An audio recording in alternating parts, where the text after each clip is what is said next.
Welcome to my review of Super Smash TV for the Super NES. Definitely one of the hardest games on the console, and probably one of the hardest games of that whole, 8, 16-bit period. I mean, this game, one of the hardest games out there, I would say. Very, very hard game. This competes with extreme difficulty arcade games, you know what I mean? Though I definitely have to put Gun.Smoke above this as the more extreme and brutal game, which I did a review of last week. And you can check out my tutorials for both of those games, this game and Gun.Smoke Arcade. But yeah, this is a tough game. This one took me, I think it was 19 hours to beat. And this game, you have limited continues. You have 4 continues. And the game is about an hour and 20 minutes long, but it can vary depending on what route you take. You can select which route you want to take. I actually used a speedrun route to try to do a faster playthrough of the game so that I didn't have to, because the more rooms that you battle in, the more chances you have to die. So I was trying to find the fastest route, to succeed. And it still took me about an hour and 20 minutes on my successful run, so it was still a very long game. And you only have 4 continues. You can get 1-ups. And it gets, it's very difficult just to survive a lot of the rooms. So it's the kind of game, it's basically a very straightforward shooter that's just extremely difficult. So you see here I have my shield orb. That kind of blocks off the guys. And you have a lot of different power-ups you can get. There's a nice variety of power weapons you can pick up. And you constantly want to be picking up those power weapons to stay alive. Because your little pea shooter default game doesn't hold off the enemies for too long. And this is just a game that requires, a lot of awareness of your environment at all times. It's like an endurance type of game, you know what I mean? It really tests your endurance. Because it can mentally burn you out with the amount of intensity. It's non-stop intensity for like an hour and 20 minutes, or however long it ends up taking you. Of course, I'm talking about the successful playthrough. I think I was down to my last life on my successful attempt. So I barely beat the game when I broke through. I actually got run over about 6 times on the second boss, which is an extremely brutal boss, and I practiced it to the point of being able to do, both of the forms with no deaths, with separate save states. I didn't do both forms back to back with no deaths, but I did each form with no deaths. And even after, I think it was over, 5 hours, 6 hours of practice on that one boss, I still got hit. I still got killed 6 times when I got to it on my successful attempt. So things can definitely go wrong in this game. The second boss can be very unpredictable, and that's the hardest part of the entire game. But the whole game is very difficult because it's an endurance. Now here I'm going to show 3 of the bosses in their full entirety. And then for the final boss, I'm going to chop it up. So you're going to see the final boss, but it's going to die very fast because I chopped it up in editing. And the reason I do that is because the final boss is exactly the same as the first boss, except it's maybe slightly faster. So I think it fires a little faster or it drives around a little bit faster. That's the only difference I really noticed. But it's almost identical to the first boss. It just has a different skin. So instead of a fat bald guy or a muscular bald guy, you're going to have a game show host. But it's the same shit. So yeah, the bosses are a big highlight of the game. There's only really 3 unique bosses and 4 bosses total. So there's not a lot of bosses. So most of your time you're going to spend in the rooms trying to survive and taking various routes. And this is another game you really have to be ready to get those power weapons to keep your survival rate up. So you really want to, you kind of want to chain those weapons together. Like as you're about to run out of your current weapon, you want to be ready to pick up the next weapon. And it shows your ammo right below the score on the top left. It shows how much ammo you have left. You're going to be trying to manage that constantly and pick up the next weapon as your other weapon is running out. I mean, that's one of the main concepts of the game. There's many little crowd control techniques that you're going to learn, and you're going to be using them constantly, and you're going to have to cycle between different techniques on the fly, managing multiple situations at once. And I go into more detail about that in my tutorial about how to try to manage everything. But like Gun.Smoke, this is one of those games that you can only explain so much because it's really, you're going to have to get into that zone and you're just going to have to play and learn. Because there's really no way to step-by-step guide somebody through a game like this. these games always feel very dynamic to me. Games like this and Gun.Smoke are games where, you can't really memorize patterns. At least for me, I was unable to do so. So I had to adapt to everything in the moment. The only things I could memorize is maybe I would remember some of the enemy configurations that were going to appear. And, I could learn some successful techniques that do work on the bosses. Like the first boss is very learnable. It took me hours to do this with no deaths, but I was able to do it with no deaths in practice. But it's a very doable first boss. So you can definitely get that down to where, the patterns aren't going to be exactly the same, but certain parts of it are going to be identical. But he may do something you don't expect, and he may run you over or get you in a corner. There's always the possibility to fuck up on these bosses, even when you learn them. Now, the second boss is I found very hard no matter what, but I had maybe 5 or 6 hours on it in practice. Maybe if I had more, I could get him into a identical pattern each time. I'm not sure, but I didn't see any way to do that.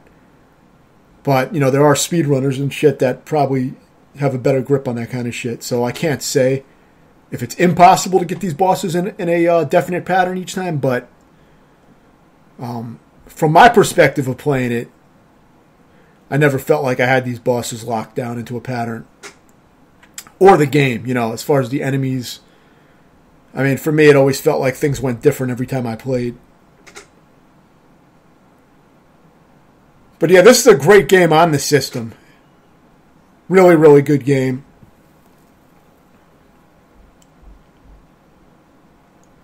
And I would say, it's probably one of the better action games. Definitely the best shooter, I think, in this style on the Super Nintendo. There aren't many overhead shooters like this where you're walking around. Kind of like Mercs or Bloody Wolf, games like that. There's not many of those on the Super Nintendo, really. Total Carnage seemed kind of shitty from what I played. I was going to try to beat that next, but I just wasn't fucking feeling the way the game played. I don't know. It felt sloppy to me. I wasn't into it, so I didn't want to invest the time in it, so I probably won't.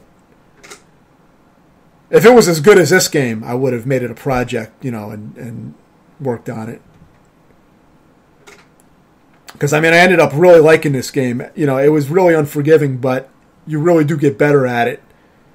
And there's different crowd control techniques for all the different enemy types. Now there's not a huge amount of different types of enemies, but you're probably not going to have a complaint about that because you're mobbed at all times and you're constantly engaged.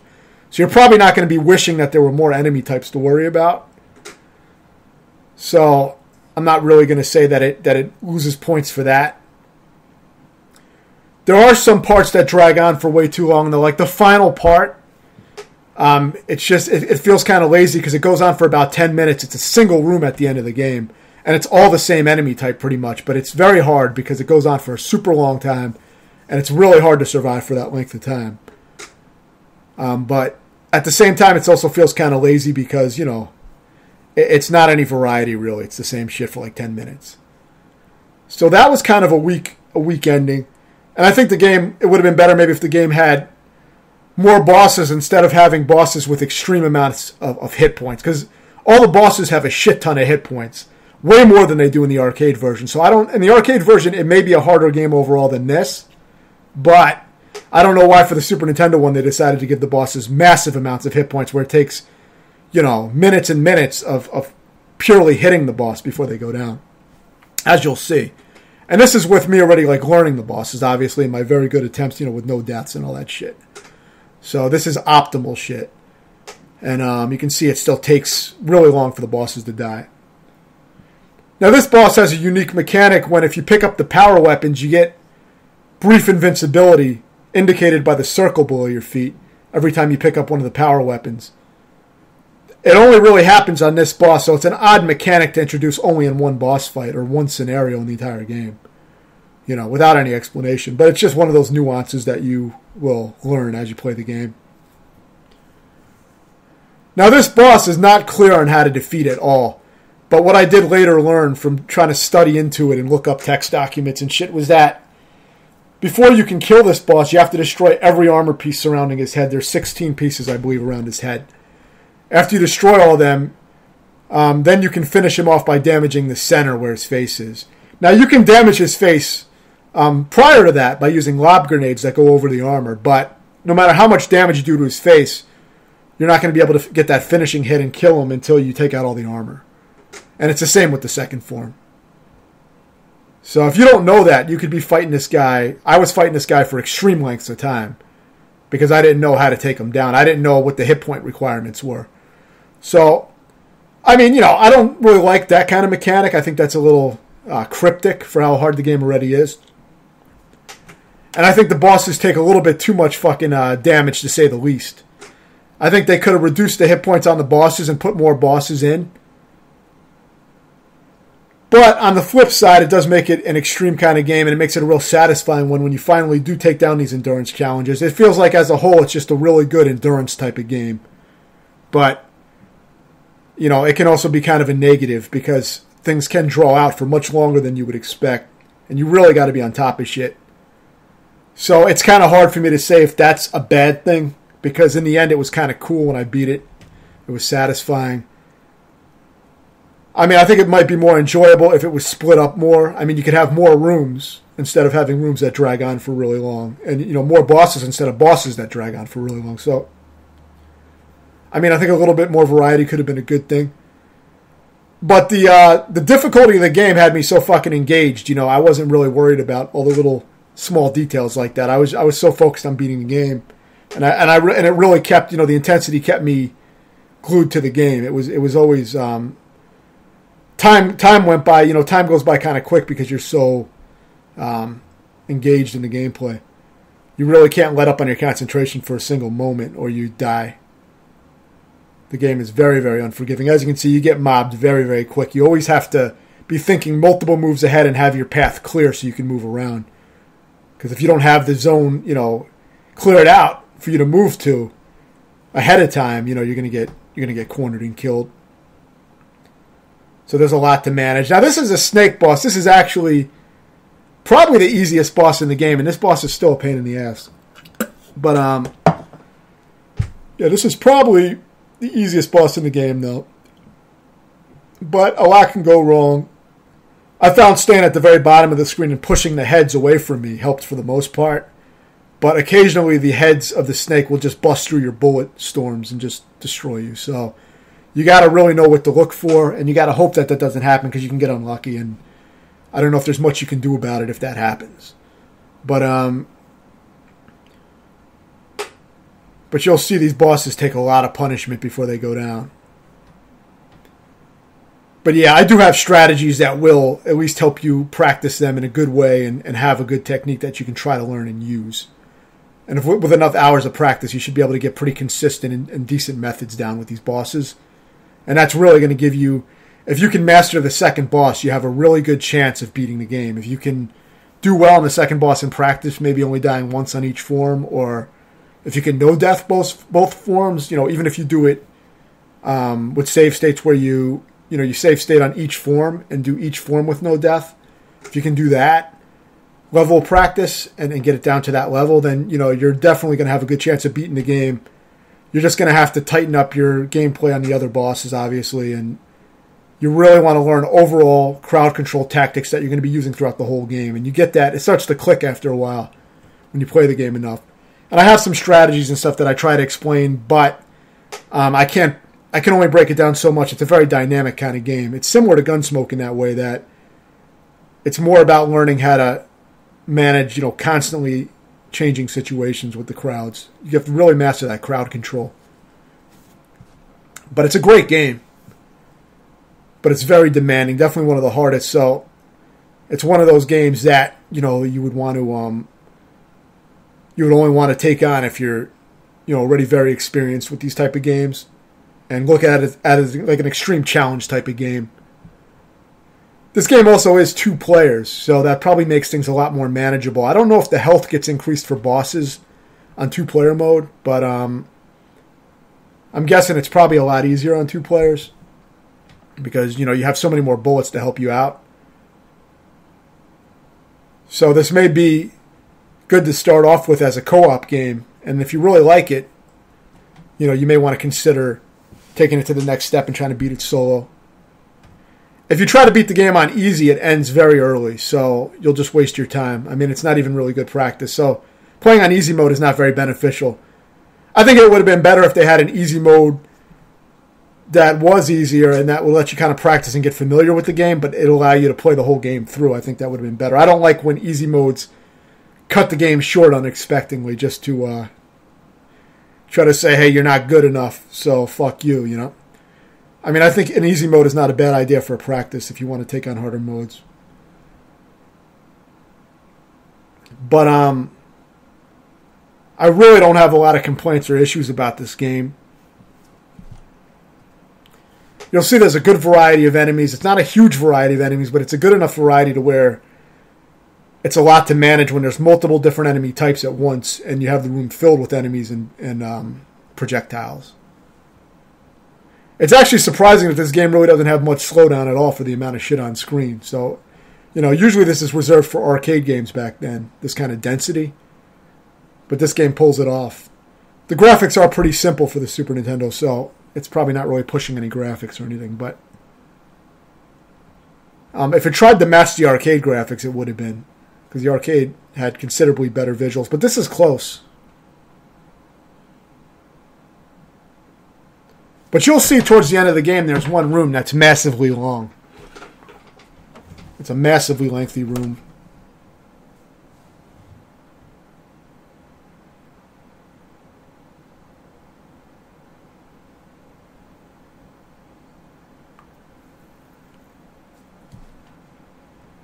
So yeah, after this, it's going to be a ways after this, but after you defeat the snakes, as you saw, I think it's going to be after this. There's a massively long room, or this may actually, you know what? Now that I look at this, this might actually be the massively long room. But we'll see in a moment. If this doesn't end soon and a bunch of guys come out, then this is actually that really, really long fucking room. But I haven't played in a while, so I'm not sure yet. But you're going to see a super long room that's extremely repetitive. I edited it down massively, but I think it goes on for over 10 minutes. And I thought that was kind of a lazy design, but it's understandable when the game has its origin as an arcade game, which is designed to take your money. So it's not a surprise that the game has that.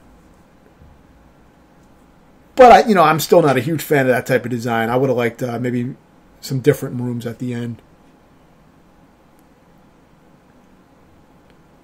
One of the reasons the game is so lengthy for this type of game is because the bosses take so many hits and the rooms go on for so long. Yeah, I think that was that really long room, or part of it maybe. Yeah, that may have been. Well, basically, no, I don't know if that was the room that I was thinking of, but there's this really long room at the end. It's all just basic enemies that you fought the whole time, the same enemies for about 10 minutes. I don't know if I don't think I showed that here, looking at the footage now. But there was really nothing to see. It was the same ship, and it just goes on for a super long period of time. And now this is the final boss. You can see he's the same as the first boss, but I just chopped up the footage. But, each form takes an insane amount of hits before it goes to the next form. So it's basically the same thing as you saw with the first boss. So it would have been redundant for me to show the whole fight again. But you can see it's pretty much the same. It would have been better to have a unique final boss instead of a copy of the first boss. So, there are some certain little nitpicks and stuff like that I have about the game. But, overall, I'd probably give this game an 8 out of 10. I think it's a great game. The gameplay is super tight. The control is extremely tight and responsive. The arcade version had dual analog sticks. I believe it was basically a twin-stick shooter back in the day. And this version uses the 4 face buttons to fire in each of the 4 directions. And, of course, you can fire diagonally by holding 2 face buttons. But it actually works really well. The control feels very good for this game. Very tight and responsive. I didn't get killed because of control issues usually. It was usually just because I fucked up. Super responsive game. And I would say it still holds up as an 8 out of 10 today. It's just a very good game. Thanks for watching.